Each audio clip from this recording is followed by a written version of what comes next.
네, 여러분 반갑습니다. 앞에서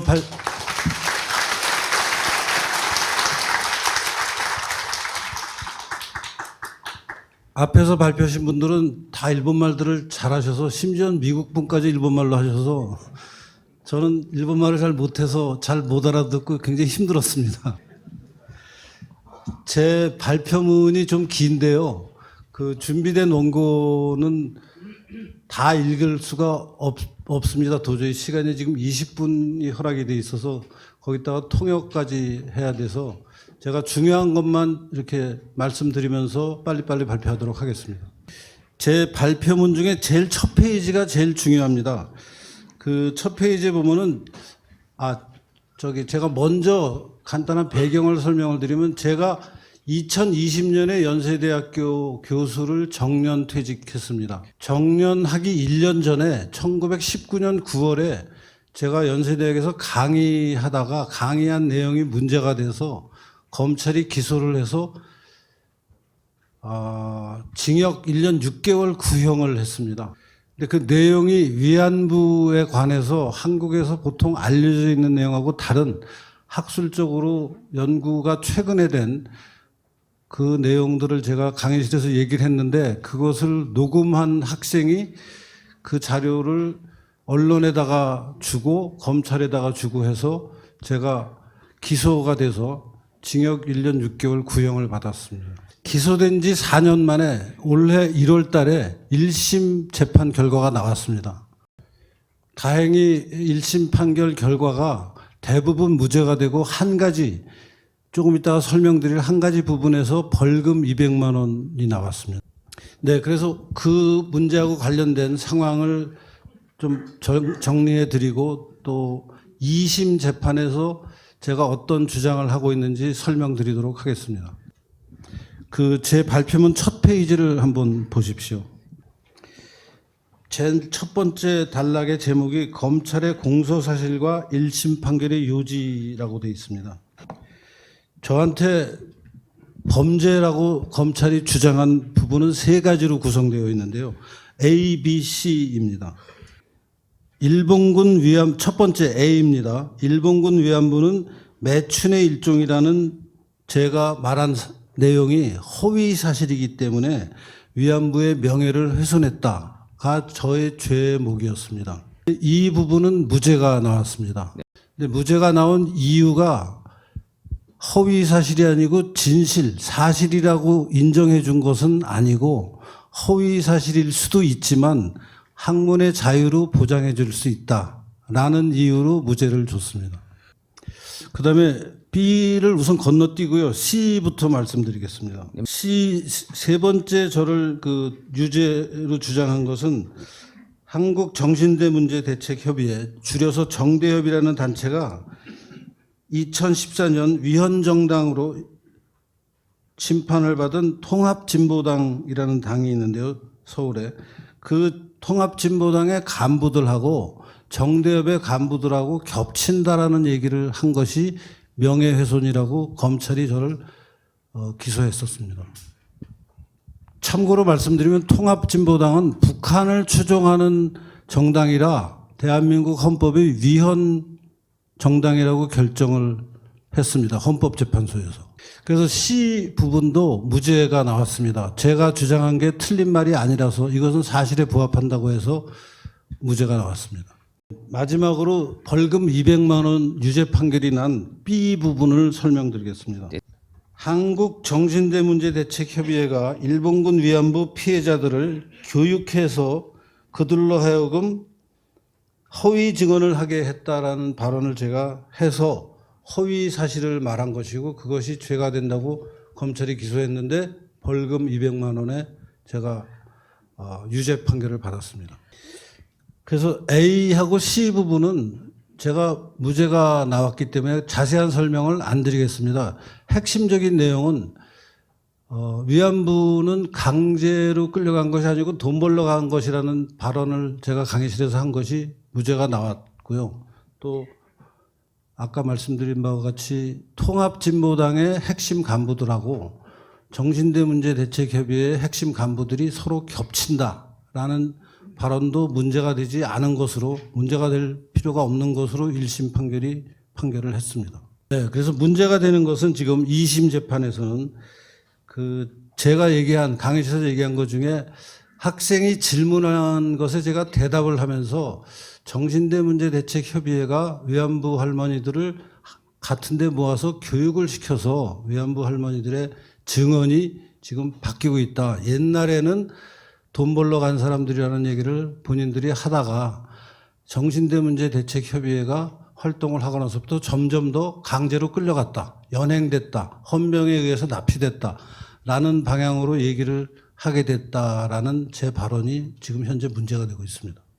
네, 지금 문제가 되는 발언하고 관련해서 검찰이 그러니까 제 발언의 증거로 제출한 게 강의한 것이 녹음이 돼서 녹음된 것을 타이핑해서 녹취록을 만드는 것이 지금 재판의 증거로 잡혀 있는데요.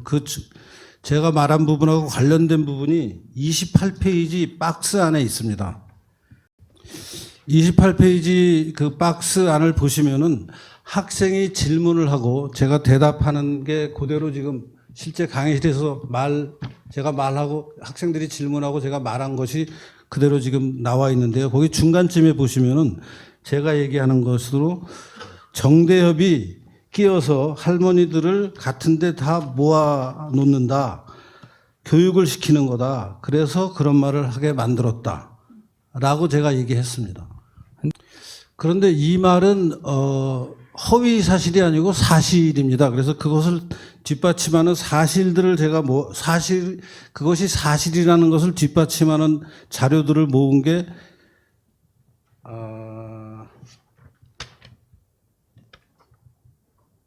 29페이지에 작은 번호로 1, 2, 3, 4라고 붙어 있는 그 자료들이 제가 말한 것이 사실인 것을 뒷받침하는 자료들입니다.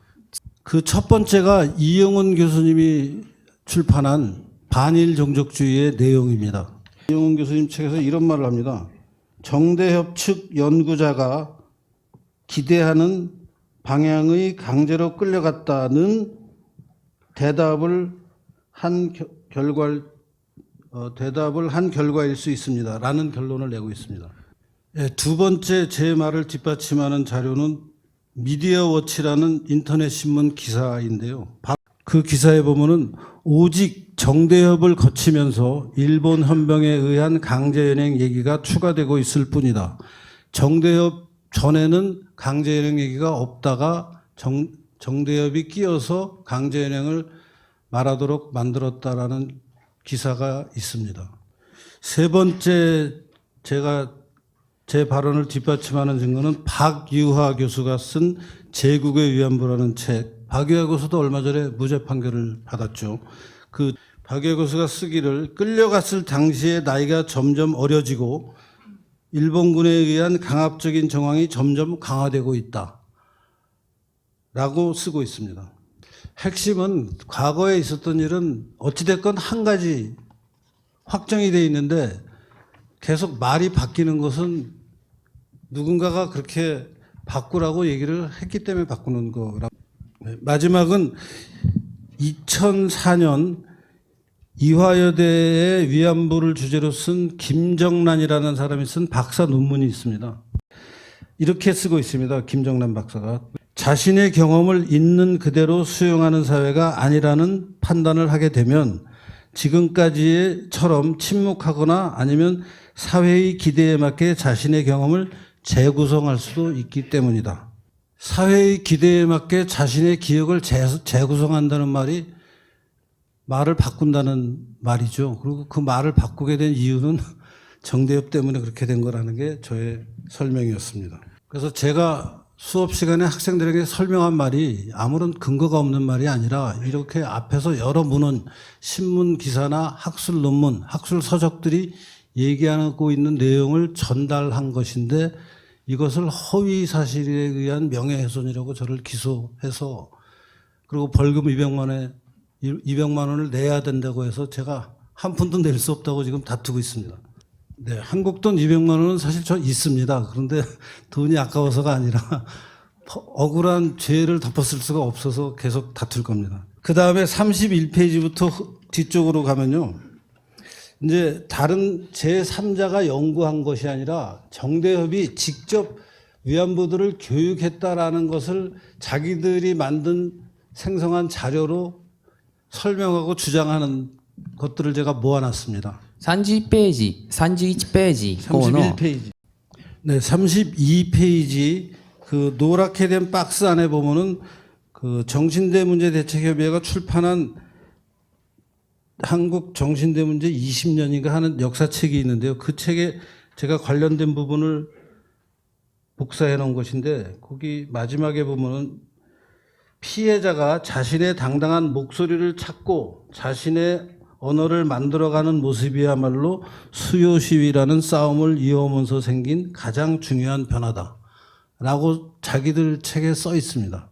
말은 그럴듯하게 써놨지만 결국 위안부들 증언을 바꾸게 해서 성공했다라는 얘기입니다. 그 다음에 윤미향이 쓴 것도 있는데 그건 넘어가고요. 34페이지로 가겠습니다. 위안부들 중에서 정신대 문제 대책협의회가 하는 방식의 어떤 사과 요구와 동의하지 않는 다른 위안부들이 있었습니다. 그 사람들을 보통 언론에서는 무궁화회 33인이라고 부릅니다.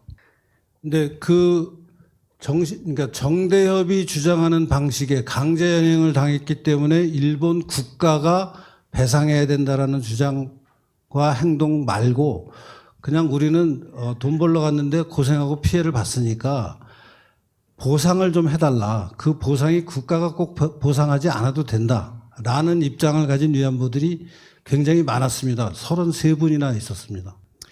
근데 그 33분의 할머니들이 정대협이 주도하는 운동에서 소외되고 왕따되고 맞으면 정대협이 그 사람들을 위안부로 인정 안 하는 운동 방식이 채택이 되면서 이분들에 대한 정대협의 판단과 태도가 맞느냐 하는 문제 제기를 하는 언론 기사와 학술 논문들이 많이 있었습니다.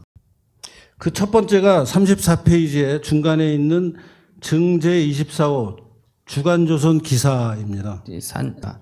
거기 보면 그 위안부들에 대해서는 정대협이 굉장히 그 박대를 하다가 그 33명의 리더격인 신미자라는 할머니가 돌아가시면서 그 정대협이 굉장히 이분들을 더 박대하게 된 그런 기사가 있습니다. 두 번째 제가 증거로 삼은 것은 이유진 교수가 쓴 그 디플로맛이라는 일본에서 나오는 영문 잡지에 있습니다. 그 잡지의 내용을 제가 거기 썼습니다.